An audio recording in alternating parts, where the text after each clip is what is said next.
And people thought I wasn't going to win the Champions League with Sporting Lisbon. Let me tell you something. We beat Bayern Munich. Technically, does that make us favourites for the Champions League? Maybe it does.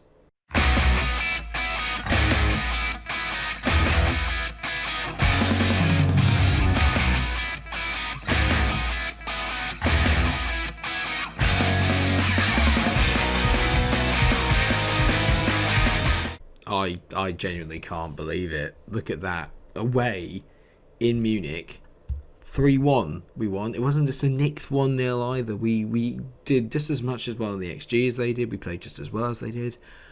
It was unbelievable. I cannot believe that we won the game. And the best thing about that, viewers, is as you join us today, we have already qualified from our group, but it's a chance to finish top if we draw, I believe, with Milan. Then we'll still finish top even if Bayern win because of the goals. Not the goal, well, our goal difference is already vastly superior, but actually because of the games against each other, because we scored more goals against them away in Munich and won by a bigger margin, have a better goal difference. If we draw with Milan, we are guaranteed to finish top. Absolutely amazing scenes. Do you know what's not as amazing scenes? Being 3-0 up against Firenze and drawing 3-3. When you've had 26 shots and 11 of them on target, an XG of 3.85 and they've got an XG of 0.62, you begin to ask some questions of your defence, mainly your goalkeeper. That was a little bit of a blip on what has otherwise been a sensational run. There was another draw with Morenese as well, where I thought, oh, here we go, we've got the away day blues again. But then we did go and beat Porto Nonsense 3-1 away in the last game, which has left us currently sat in third position in the league. We are behind Braga, who we will be playing first up today. We are behind them by 5 points. But the important thing is that we have 2 games in hand over leaders Porto, and they are only 7 points ahead of us. So as it stands, if we win both of them, we'll go obviously 1 point behind them, and it becomes very, very close. We, along with Benfica now, are the 2 only undefeated teams in the league. And like I said, today is a big game against Braga. Beat them, and we don't overhaul them, but we take a massive chunk out of the 5-point gap that they currently have over us, and we both played the same amount of games. So without further ado, let's see what we're doing today. And unfortunately, the injuries keep on piling up. Obviously, Nuno Mendes is out for 5 weeks, because why wouldn't he be? Bukayo Saka is injured. Mengi is injured. Miguelon is injured. Spora is actually not even able to get in the squad at the moment.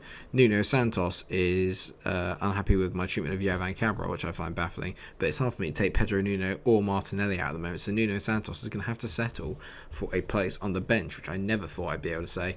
The first team now is actually pretty well settled, in all fairness.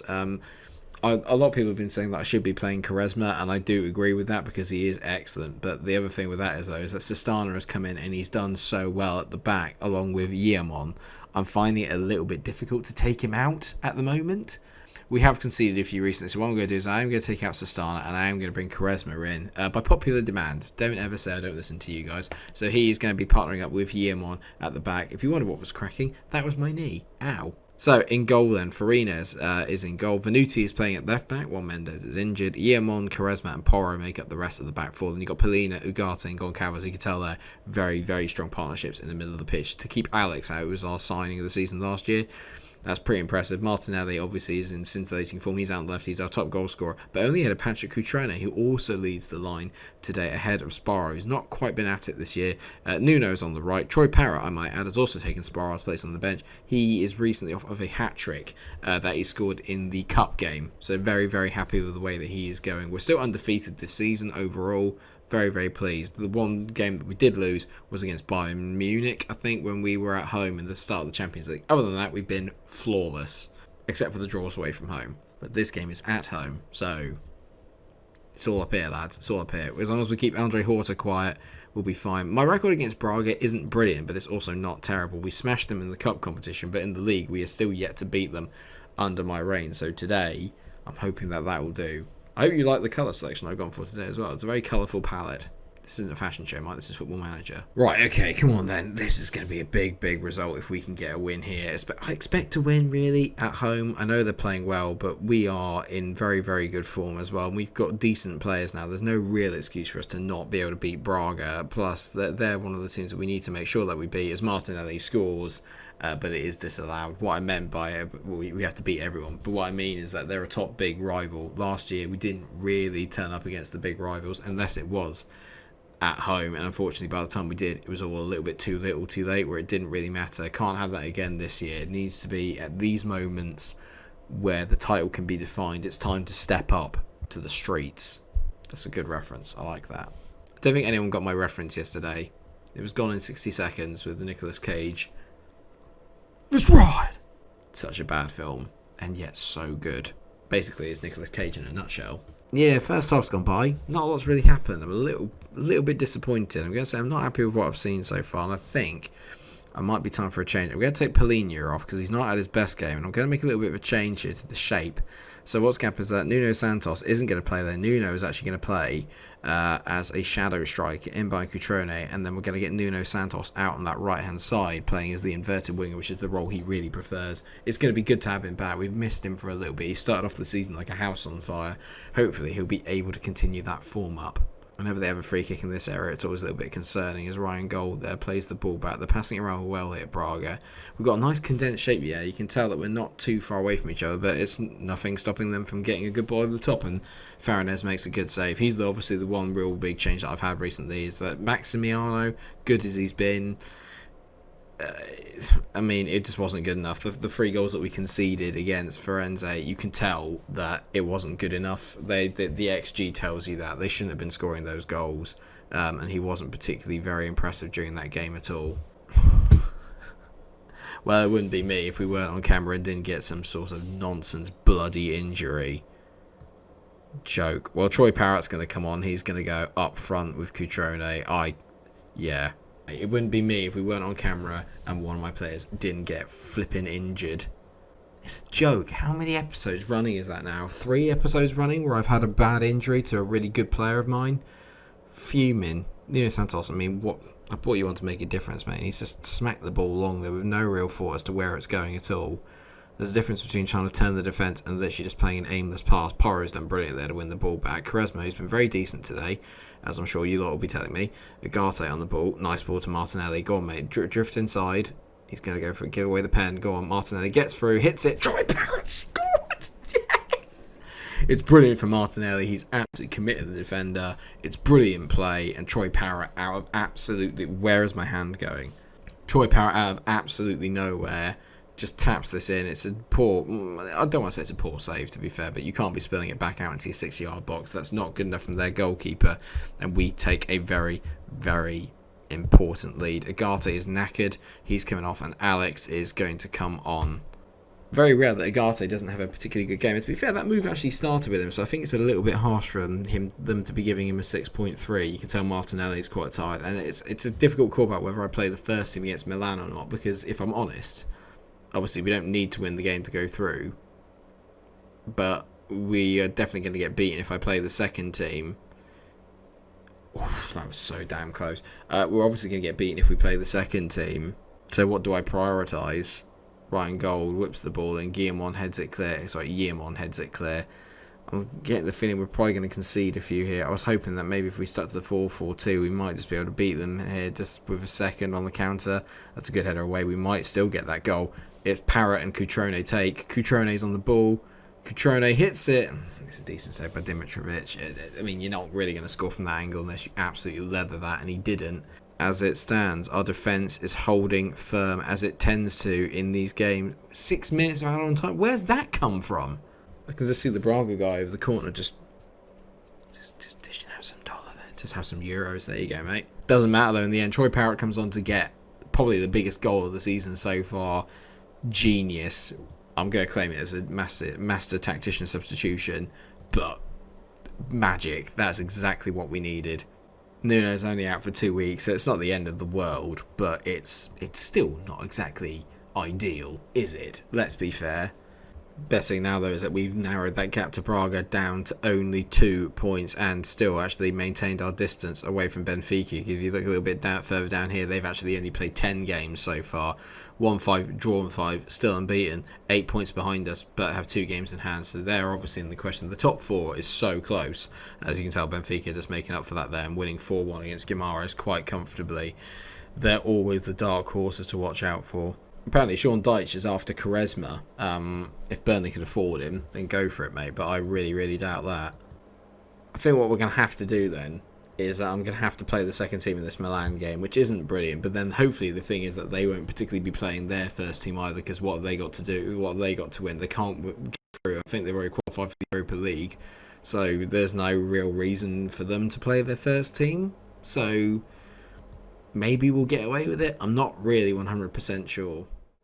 Right, like I said, because this game doesn't really mean as much as I originally thought it would do, we are going to be playing a slightly changed side today. So Farina's in goal, Venuti, Sistana, Quaresma and Miguel now make up the back four. There's a good, decent player here in Daniel Braganza, who looks like he could be quite potentially a decent defensive midfielder. He's not really good enough, all right, let's be honest, but he's played really well when he's played. He's played at 7.25 in the 4 or 5 games he's played, so why not? Alex and Seb will make up the midfield two in the centre. Then you've got Nemecha, who's been very good, out on the right-hand side. You can tell he's already got 2 goals to his name this season. Cabral's on the left, still out really with a point to prove. He wants to move for a new challenge. I'm probably going to let him go. I know he can be potentially very good, but with Martinelli coming in and a few other players like Saka, etc., there's not really any reason to keep him. And Sporro is going to lead the line. I'm just going to say we're underdogs. Just go out there, do what you need to do, have some fun. At the end of the day, it doesn't matter if we lose. If we can get a draw, we'll finish top of the group, which would be absolutely amazing. All the players play exactly the same way. I don't change my tactics for anybody, so let's hope that we get out there and get a decent result. And it looks like we've got the ball to start the game as Venuti drives inside. He's been very good, actually, to be fair, deputising at left back. He's been really, really solid. Alex and Desparo, this is lovely play by us here. Nemecha drives through on goal. Nemecha, that's a pen or not. Sparrow to Jovan Cabral. It's 1-0 already anyway. It doesn't matter. I know he got the ball, but he really lunged in on that tackle. It definitely looked like a penalty. But 2 minutes in, Jovan Cabral has scored. Boys with a point to prove, it's safe to say. That definitely looks like it's maybe just the follow through that takes him out, but it's not brilliant. And Sparrow gets the assist, nodding it down to Cabral. Get in. Decent start. I don't think they're playing their particular first team either, in all fairness, which is kind of what I expected. So this is a game really that doesn't mean a lot. But can you imagine if we top this group? Can you imagine though if we top this group? Even if this game doesn't mean that much, to top this group would be amazing. It'd be an amazing achievement. Let's not pretend it wouldn't be. Sparrow drives for a goal. Sparrow hits it, goes just wide. Milan not really being able to cope with us at all at the moment. We're easily the better team here, and if I was a Milan fan, I'd be a little bit disappointed. They're coming a bit more back into it now, Milan. I think we caught them a bit cold at the start of the game as Laxalt whips the ball in towards the back post and Rafael Leo hits it against the bar. Close. It ends up being a pretty even half by the end of it. We definitely started the stronger of the two teams in the game. Second half of the first half, they really kind of take over. But you kind of expect that. They're at home. They're the ones that really need to be forcing the issue. We just got to keep doing what we're doing. If we hold firm with the defence that we've had all year, then we'll be absolutely fine and we'll be finishing top of our Champions League group, which if you told me at the start, I would have said no chance. I don't want to say it, but the more we play and the more attached I get to this team, the more I think that there's potentially something really special building at this club. And there's a lot of players in here that I really, really like, and a lot of players that might help me build a solid platform for what's coming in the future, and for trophies. I do feel that we've got a lot of really top class players. Maybe not a world class player, but we've got some top young talent that could go on to be world class. And I'm just hoping that the work that I've done in the transfer window and the work that I've done with the finances is going to give me a bigger budget. As Nemecha makes it 2-0, game over, you'd like to think. If they give me a bigger budget, maybe, just maybe, it's not just the league that we could be focusing on winning on. Maybe a Champions League or maybe a Europa League isn't out of the realms of possibility. A domestic treble would be amazing, but you got to say, with Benfica and Porto and all the other really good teams in Portugal, that's really hard to do. But can you imagine if we do it? The other thing we really got to remember is that we're kind of going off the idea that I've got to go off and win all these trophies, and I'm just going to walk into another really big job once I'm done with Sporting. And the simple truth of that is that if I don't win anything with Sporting, that ain't going to happen. I'm going to have to go to another team and start sort of building from scratch, similar to what I'm doing with this Porto team as Odson Edouard heads over. That's a poor finish. Decent signing for them, though.